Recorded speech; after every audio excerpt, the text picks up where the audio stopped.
Have you ever wondered why the most powerful church in history pursued them to their last breath? Why kings trembled at the mention of their names? And why, to this day, secret societies swear to protect their secrets? The Knights Templar were not merely warrior monks. They were the Vatican's bankers, architects of impregnable fortresses, and perhaps guardians of something that should never be revealed. Imagine men who vowed poverty but controlled Europe's gold, who prayed with Bibles in hand but were accused of worshiping demonic idols, who protected pilgrims but vanished in flames under charges of heresy. What truly happened on that Friday the 13th, October 13, 1307? And why does the modern world still feel the echo of their fall? Stay until the end, because the truth is darker than the books tell. It was the year 1099. Jerusalem had fallen. The blood of Muslims and Jews soaked the stones of Solomon's temple. The Crusaders, exhausted and triumphant, raised their swords to the sky. But victory soon turned to chaos. Christian pilgrims coming from all over Europe were robbed, murdered, and raped on the roads between Jaffa and the Holy Sepulchre. It was in this climate of faith and ferocity that in 1119, 9 French knights led by Hugo de Payens presented themselves to the Patriarch of Jerusalem. Their request? To protect the pilgrims. Their headquarters? The ruins of Solomon's temple. Hence the name Paupores Commilitones Christi Templices Salomonici. The poor fellow soldiers of Christ and of the Temple of Solomon. Picture this: men in simple armor, white capes with a red cross embroidered on the chest, riding weary horses, patrolling dusty roads with lances at the ready. They slept on the ground, they ate hard bread, they vowed chastity, obedience, and poverty. But there was something different about them. They did not just fight, they organized. They created rest stops, safe routes, codes of conduct. And, silently, they began to dig. Yes, dig.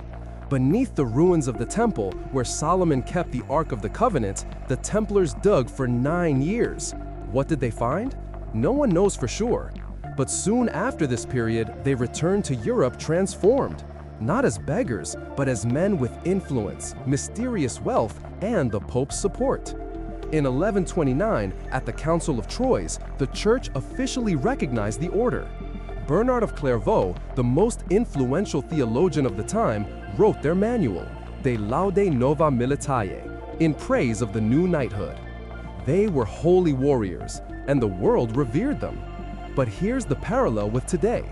Just as modern banks move the world invisibly, the Templars created the first international banking system. Pilgrims deposited gold in Paris and withdrew it in Jerusalem with a letter of credit. The Czech was born. The Western financial system was born. They built fortresses that seemed to have stepped out of fairy tales, round, impregnable, aligned with the stars. They dominated maritime routes, had their own fleets, and even a secret fleet that, it is said, escaped before the fall.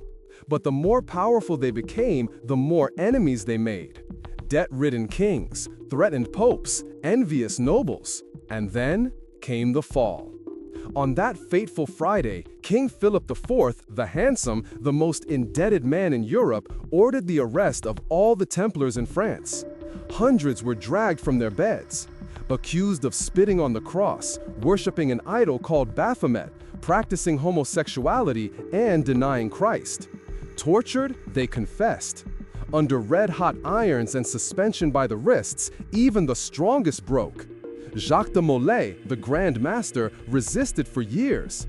But in 1314, on l'Île de la Cité, before a stunned crowd, he was burned alive.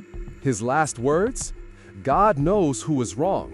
One day, Pope Clement and King Philip will find us at the court of God. Clement died a month later. Philip, 6 months. Coincidence? The people did not think so. The order was dissolved, their assets confiscated. But not all. Documents show that days before the arrest, Templar ships left the ports of France and Portugal laden with chests, relics, and manuscripts. Where did they go? Scotland? Switzerland? Portugal, where King Denis I simply renamed them as the Order of Christ, the same that financed the voyages of Vasco da Gama and Columbus. And the secrets? It is said that the Templars had maps of lands beyond the ocean, centuries before Columbus, that they guarded Gnostic texts and forbidden knowledge from antiquity, that they influenced Freemasons, Rosicrucians, and even the founders of the United States, whose flag has 13 stripes, like the 13 Friday the 13th that marked their persecution. Fun fact, the fear of Friday the 13th was born from the collective memory of that date. Even today, banks close accounts, planes avoid taking off, and superstitious people lock themselves indoors. But the greater impact was structural. With the fall of the Templars, financial power migrated to families like the Medici, and the Vatican lost its armed wing. The Church fell into crisis. The first voices of reform emerged, which would culminate in the Protestant Reformation. They were the first system within the system. They controlled the flow of money, information, and faith. When they fell, the medieval world crumbled with them, and the Renaissance began to rise from the ashes. The Templars did not die, they transformed. Today, their symbols are on the seals of central banks, in the logos of security companies, in Masonic rituals, and even in Hollywood films. But more than that, their legacy lives on in the invisible structure that moves the world, the global financial system. Think, just as they created the first international check, today we have SWIFT, Bitcoin, fintechs. Just as they were accused of manipulating the power behind the thrones, today we question who really controls the money, the governments or the banks. The history of the Templars is a mirror. It shows how religious and financial power, when merged, create monsters or saviors. It shows how persecution is born out of fear, fear of what is not understood, of what is not controlled. And it shows how the truth is always more complex than the official version. Jacques de Molay was neither a saint nor a heretic.